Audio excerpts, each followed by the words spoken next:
Tekma z Bravom v Ljudskem vrtu je bila polna preobratov. Potem, ko so gostje po prvem polčasu vodili z 1-0, je Mariboru uspel preobrat, a na koncu naši pubeci niso uspeli zadržati visoke prednosti 3-1. Končalo se je z neodločenim izidom 3-3, tu pa so najzanimivejši trenutki tega obračuna.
We have to apologize to the fans and everything because, I mean, they were supporting us from the beginning to the end, you know. We try to win the game. We concede from silly goals.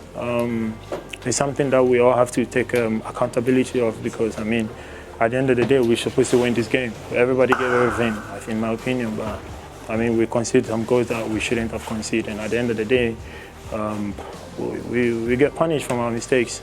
Unfortunately, we have conceded the mistakes that we should not permit in our level, but my players gave their best today.